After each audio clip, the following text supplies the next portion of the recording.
하겠습니다. 야곱이 길을 떠나 동방 사람의 땅에 이르러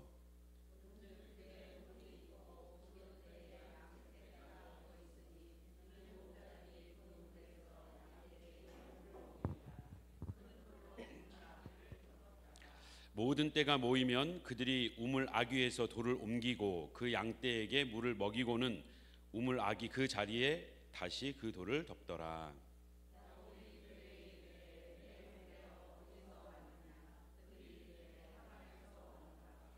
야곱이 그들에게 이르되 너희가 나홀의 손자 라반을 아느냐? 그들이 이르되 아노라.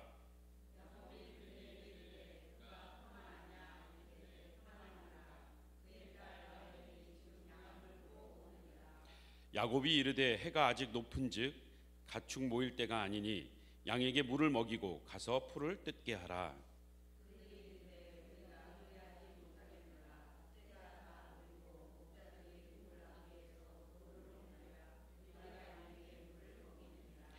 야곱이 그들과 말하는 동안에 라헬이 그의 아버지의 양과 함께 오니 그가 그의 양들을 치고 있었기 때문이더라.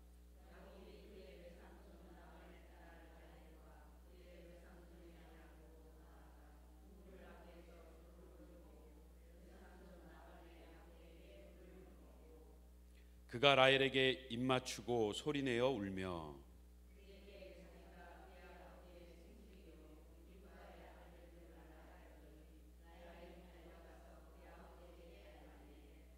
라반이 그의 생질 야곱의 소식을 듣고 달려와서 그를 영접하여 안고 입맞추며 자기 집으로 인도하여 드리니 야곱이 자기의 모든 일을 라반에게 말하매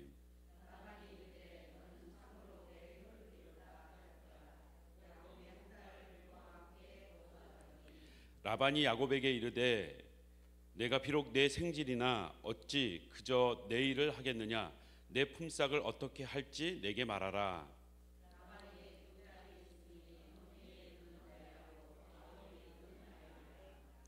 레아는 시력이 약하고 라헬은 곱고 아리따우니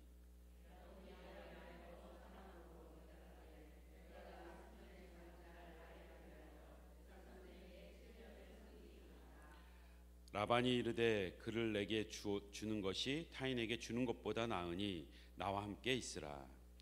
야곱이 라헬을 위하여 7년 동안 라반을 섬겼으나 그를 사랑하는 까닭에 7년을 며칠같이 여겼더라.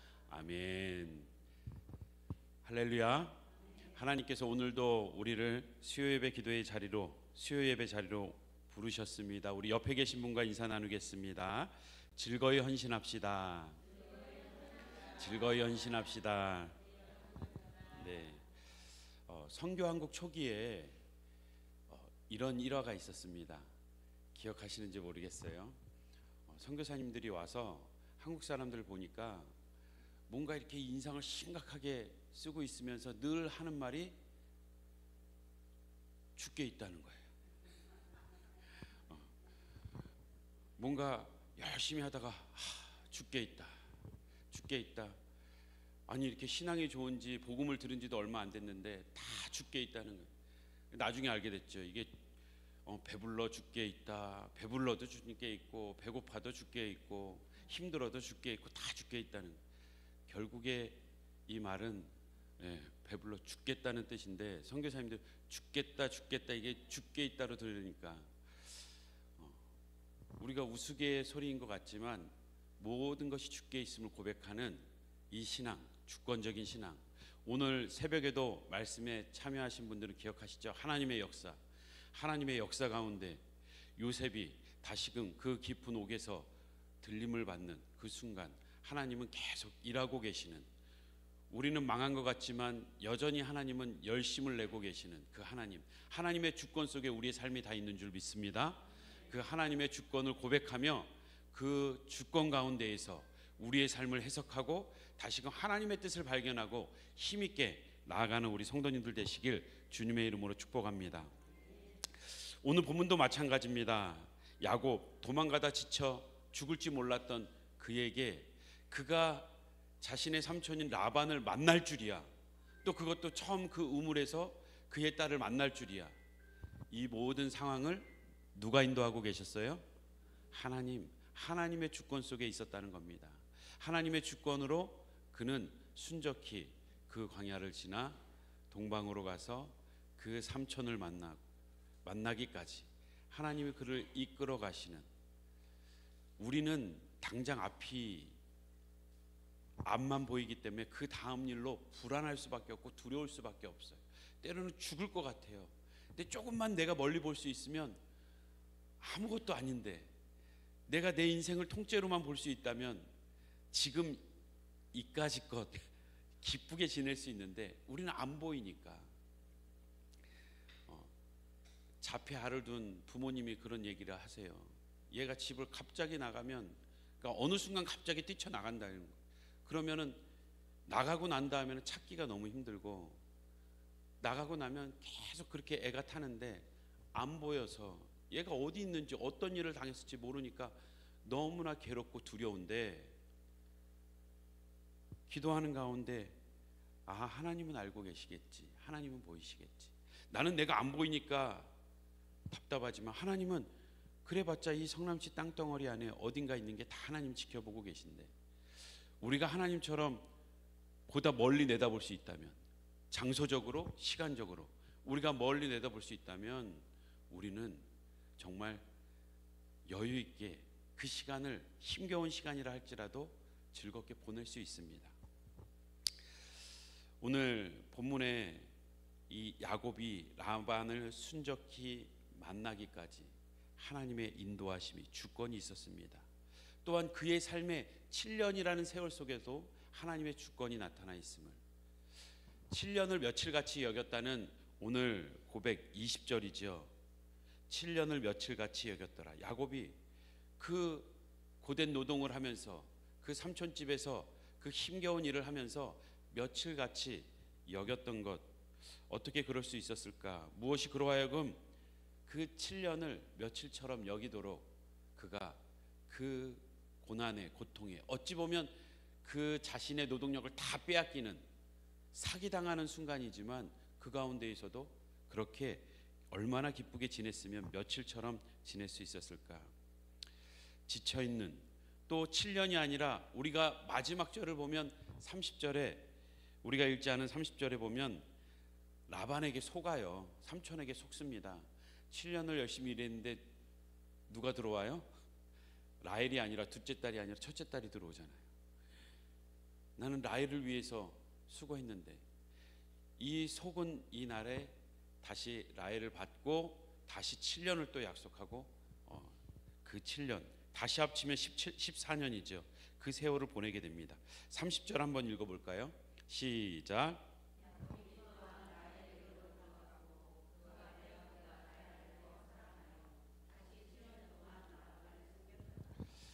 이 7년이라는 숫자는 야곱에게 있어서 정말 억울한 숫자일 수도 있습니다. 그의 인생에 억울한 삶 하면 이 7년. 왜 하나님은 이 억울한 7년을 보내게 하셨을까? 그토록 자신이 하나님의 복을 받기 위해서 장자권을 빼앗고 도망가기까지 자신의 삶을 하나님의 축복에 다 내걸 만큼 간절히 원했으면 그래도 뭔가 위로해 주시고 또 복도 주시고 챙겨 주셔야 될 텐데, 삼촌에게 가서까지 또 누명이 아닌 억울한 삶을 보내고 있는 이 야곱을 보면 참 안 됐다 하는 생각까지 듭니다. 우리도 살다 보면 이런 억울한 상황들, 7년을 일하고도 날려버리고 7년치 연봉을 날렸다고 생각해 보세요. 그냥 일한 겁니다. 당시에 한 여인을 데려오기 위해서 3년 정도 일을 했다고 해요. 3년의 연봉을 지불하는 거죠. 7년을 지불했다는 건 그 안에 라헬을 그만큼 사랑했다는 뜻도 담겨 있겠지만, 어찌되었던 원하는 라헬이 아니었을 때 그 7년은 날아간, 어떻게 보면 억울한 7년이었을 겁니다. 우리도 살다 보면 그러한 세월을 흘려보낼 때가 있고 허송할 때가 있고, 누군가에게 내 인생이 억울하게 빼앗기는, 도둑질 당하는 그러한 순간도 있을 겁니다. 하나님이 그 7년을 보내게 하신 이유, 왜 억울한 7년을 보내게 하셨는가? 첫 번째는 자기 모습을 대면하게 하시려고 하나님은 그 7년의 세월을 보내게 하십니다. 자기가 야곱이 어떤 존재예요? 정말 이기적이고 자기가 원하는 것이라면 어떻게 해서든 얻어내는 자기 중심적인, 자기 애로 가득 찬 그 자신이 원하는 욕망, 야망을 반드시 이루고 마는 그러한 아주 이기적인, 대표적인 우리 인간을 대변하는 그런 모습 아닙니까? 그런데 형은 자신에게 속고 아버지도 속았을지 모르지만 악한 사람은 또 자기보다 더 악한 사람을 만나게 돼 있어요. 더 지독한 사람을 만나죠. 라반을 통해서 그의 인생이 도둑질 당하는 겁니다. 똑같이 사기당하는 그런 인생을 경험하게 함으로써 자신의 모습이 얼마나 하나님 앞에서 잘못된 일인지 자기의 모습을 라반을 통해서 그대로 들여다보게 하시는 거예요. 누구나 다 자기 연민에 빠져 있습니다. 다 피해자라고 해요. 교회든 사회든 어디 가도 상담을 하고 들어보면 다 내가 잘못한 게 아니라 상대가 잘못해서 나는 피해자라는 겁니다. 반대로 상대적으로 나는 저 사람보다 낫다는 거고, 상대적으로 저 사람보다 나는 조금 더 선하다는 거고, 나는 조금 더 의롭다라고 주장하며 억울함을 얘기합니다. 누구나 자기 연민에 빠져 있습니다. 야곱도 라반을 만나기까지 그것을 깨닫지 못했을 거예요. 라반을 만나고 나니까, 자신이 그대로 당하고 나니까, 자신이 억울하고 나니까 가만히 보니까 자기 때문에 억울했을 사람들을 떠올리게 되는 거죠. 사랑하는 성도 여러분, 우리도 살면서 힘겨운 일, 억울한 일, 답답한 일을 경험한다면 그 자리에서 하나님의 주권을 믿는 우리 성도들은 하나님이 왜 나에게 이러한 7년을 허락하셨는가, 억울한 사기당하는 이 인생, 이 삶을 허락하셨는가 기억하십시오. 하나님이 똑같이 내 모습을 들여다보게 하려고, 우리의 삶을 똑같이 들여다보게 하려고 그 상황으로 밀어넣으신 거예요. 하나님이 허락하시는 이 고난 속에서 나는 아무런 잘못 없는데 이런 고난, 이런 고통 당할 이유가 하나도 없다라고 생각할 사람은 없습니다. 우리는 하나님 앞에서 모두가 가해자예요. 모두가 깜찍한 가해자라는 거예요. 이것을 놓치고서 나는 피해자라고, 나는 보다 선하다고, 내 의가 마치 하나님 앞에서 보상받아야 될 것처럼 착각하는 우리의 모습, 오늘 이 야곱의 라반을 통해서 자기 모습을 철저하게 보게 하십니다. 두 번째는 이 억울한 사기당한 7년을 보내게 하신 이유는 그가 돌이켜서 회개를 통해서 새 삶을 주시기 위함입니다. 하나님은 거기서 끝나지 않습니다. 야, 내가 그때 제대로 할 걸, 후회의 삶으로 살기를 원하지 않으세요. 하나님은 늘 우리를 아픔과 고통과 고난을 통해서 우리를 치유하시고 회복하시며 새 삶을 주길 원한다는 것을 기억하셔야 합니다. 예수 그리스도를 만나게 함으로 예수 그리스도를 통해서 우리가 새 삶을 산다는 것, 예수 그리스도의 그 억울한 죽음을 보면서 우리는 그 억울함이 나 때문이라는 것을 다시금 돌아보면서 우리가 얼마나 끔찍한 죄인인지를 대면하면서 돌아서는 거예요. 예수 그리스도의 십자가 앞에 우리는 돌아설 수 있습니다. 그리고 그 십자가는 우리를 정죄하지 않습니다. 그 십자가는 오히려 우리에게 새 삶을 주고 있습니다.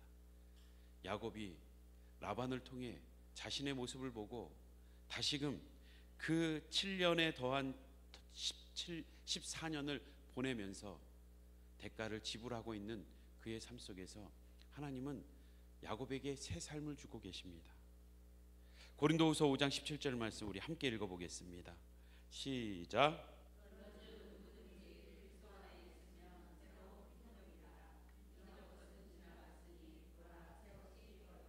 아멘.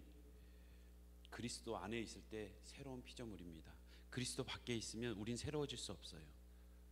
우리가 아무리 자기 대면을 하고 깨닫는다고 해도, 우리가 상담을 하고 내 내면을 깊이 성찰한다 해도 그 죄의 문제가 자기 대면한 이후의 삶의 변화는 또 다른 문제인 거예요.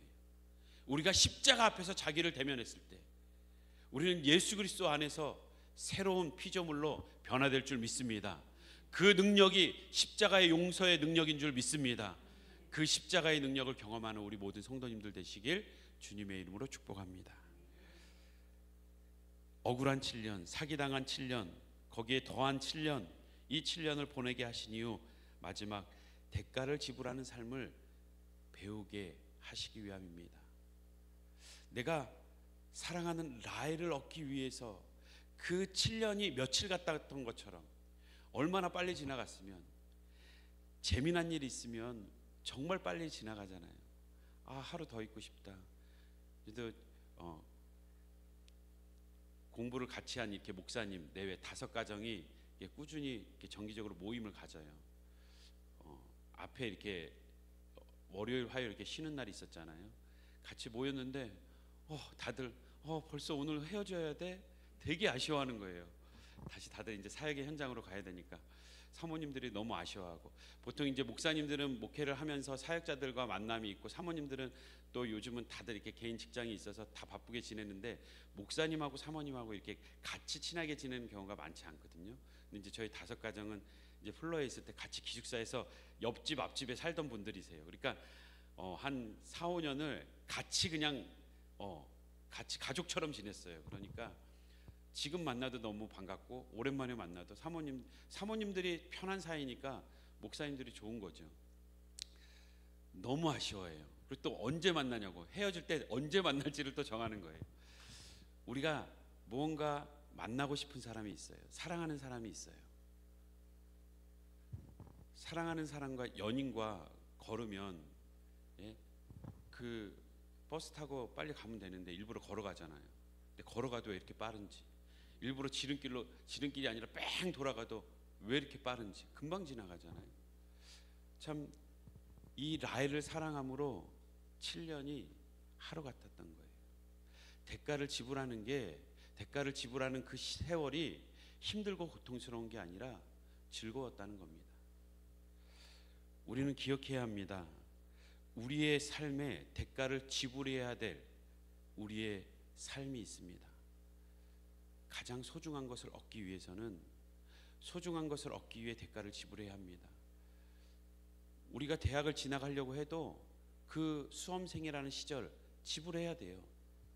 우리가 원하는 직장에 또 원하는 것을 얻기 위해서는 대가를 지불해야 됩니다. 이것은 하나님께서 이 땅에서 주신 창조적인 질서예요. 자연 질서입니다. 수고한 대로 먹어야 됩니다. 그런데 이 대가를 지불하기를 원치 않으면 그때부터 라반과 같이, 또 과거의 야곱과 같이 사기를 치는 거예요. 뭔가 자기의 욕망을 채우기 위해서 누군가의 아픔을 배려하지 않은 채 자기가 다 채워넣는 겁니다. 자기 입으로 채워넣는 겁니다. 대가를 지불하는 삶, 이것은 하나님이 우리에게 허락하신 정말 당연한 자연의 법칙입니다. 그럼에도 그렇지 못한 이들, 신앙생활을 하면서도 새로운 삶을 허락하셨음에도 여전히 요행만 바라고 있다면, 우리가 신앙생활하면서 조심해야 될 것은, 기도하면 하나님이 응답하시죠. 그런데 그 응답을 오랜 시간을 두고 응답을 하세요. 시간을 다 채우면서 응답을 하세요. 아니 그냥 빨리 주시지, 얼른 주시지, 그냥 이왕 주실 거. 그런데 하나님은 대가를 지불하는 방법을 알게 하시고 배우게 하세요. 왜? 하나님이 가장 소중하게 여기는 우리를 얻기 위해서도 대가를 다 지불하셨거든요. 친히 피조물로 오셨고, 친히 그 공생애의 그 고통스러운 순간을 다 지내셨고, 하나님이 이 땅에 안 오실 수도 있잖아요. 오셔도 자 빨리 끝내자, 그리고 오자마자 빨리 십자가에 못 박히고 3일 만에 끝내도 되는데 그 공생애를 다 지내면서 대가를 지불하시는 겁니다. 십자가를 지시고 피를 흘리시며 육체적인 영적인 모든 고통을 다 겪으시며 대가를 지불하세요. 내가 너를 향하여 소중한 너를 얻기 위해서 내가 모든 대가를 지불했다. 하나님은 우리가 대가를 지불하는 이 땅의 삶, 우리는 답답하고 힘들게만 느껴질지 모르지만 하나님 그 삶을 통해서 하나님이 우리를 향해서 대가를 지불하신 그 은혜가 어떠한 것인지 알게 하기 위함입니다. 거저 받았으니까, 공짜로 받았으니까 이 기독교의 핵심 은혜, 거저 받는 겁니다. 그런데 이 거저 받는 이 어마어마한 은혜를 선포해야 되는 게 맞고, 우리는 그것을 기쁘게 받아들여야 되는데, 거기에서 우리는 그냥 거저 받았으니까 마치 가치 없는 것처럼, 공짜니까 가치 없는 것처럼 우린 간혹 그냥 이렇게 그냥 주잖아요. 그러면 야, 가치가 없으니까 그냥 주나 보다. 예, 권사님 빨리 끝낼게요. 예.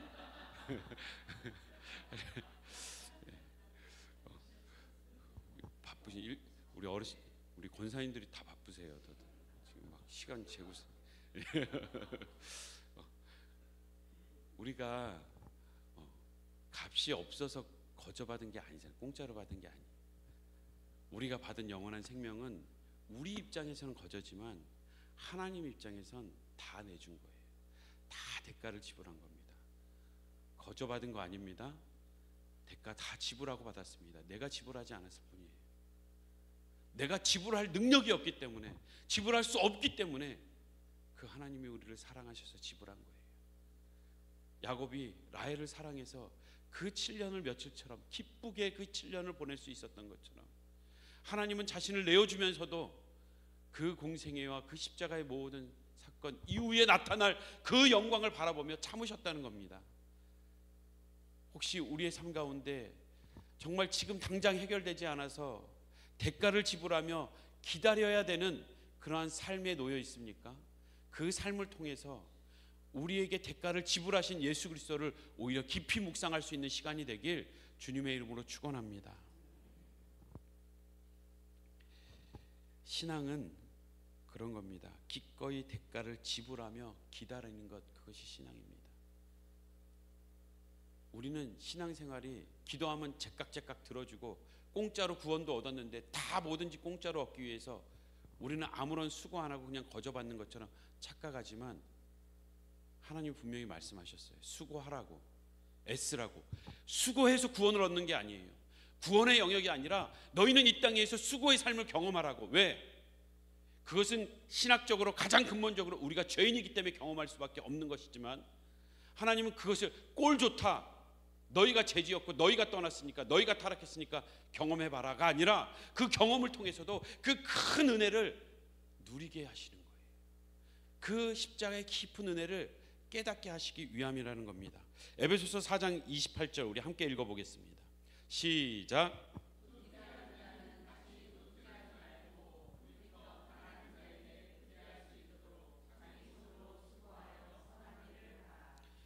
새로운 피조물이 되어서 살아가는 성도의 삶은 이제 스스로 수고해서 오히려 그 수고한 것을 가지고 도울 수 있어야 되는 거예요. 내가 이웃을 사랑하는 것, 내 감정이 저 사람 괜찮네, 매력 있게 생겼어, 그분 사회적 지위가 꽤 된대, 그 사람 가진 게 꽤 많다는데 가까이 지내볼까? 좋은 선물도 갖다 드리고, 받다 보면 그 사람도 언젠가 나에게 베풀어 주겠지. 내가 단지 끌려서 사랑하는 것, 내가 무언가 기대하면서 베푸는 것, 아니요, 아무것도 대가를 바랄 수 없는 그를 향하여서 베푸는 인생. 우리가 이웃을 사랑한다는 것은 우리의 수고와 대가가 지불되어야 된다는 거예요. 우리가 자녀를 양육하는 일, 기쁜 일이죠. 그런데 그 수고가 없이 기쁩니까? 그냥 아이 웃을 때만 한번 보고 저리 채워놨다가, 또 내가 외롭고 힘들 때 아기 데려다가 웃는 모습 보고 같이 살짝 기뻐하고 또 치워놓고 그런가요? 그 기쁨이 있지만 그 모든 수고와 헌신이 따르는 것처럼, 우리가 이웃을 사랑하는 것, 수고와 헌신이 따르고, 선한 일을 하는 것, 수고와 헌신이 따릅니다. 그 대가를 지불하는 것이 신앙생활이에요. 대가를 지불하면서 기다리는 것이 신앙생활입니다. 그 대가를 지불하며 기다리는 삶을 통해서 우리를 위해 모든 것을 지불하시고 기다리고 계시는, 기다려주신 그 하나님의 사랑을 깊이 깨닫게 될 줄 믿습니다. 사랑하는 성도 여러분, 우리가 살아가면서 이 야곱의 7년과 같이 억울한, 사기당한, 그리고 사라져버린 이 7년과 같은 삶을 살고 있다고 생각하시는 분 계십니까? 아니면 그러한 시절을 지냈던, 그것이 이해가 되지 않았던 순간이 있었습니까? 오늘 기억하십시오. 그 7년은 하나님이 우리를 위해 대가를 지불하신 7년이었고, 그 7년을 통해서 우리를 더 신앙의 성숙한 이들로 이끌어 가시는 하나님의 섭리가 있음을 우리는 깨달아야 합니다. 고통과 고난을 통해서 그냥 그 시절이 빨리 지나가기를 원하는 것이 아니라 우리는 거기서 하나님이 주시는 그 고통을 통해서만, 그 고난을 통해서만 특별하게 주시는 레슨을 반드시 배워야 그 고난은, 그 7년은 의미가 있는 줄 믿습니다. 하나님께서 우리의 삶의 주권을 가지고 이끌어 가실 때에 우리의 삶이 그 섭리 안에 있음을 고백한다면 우리의 7년과 같은 삶도 하나님 앞에서 귀하게 사용되어 줄 믿습니다. 우리 앞에서 불렀던 찬양 우리의 만남은 함께 찬양하겠습니다.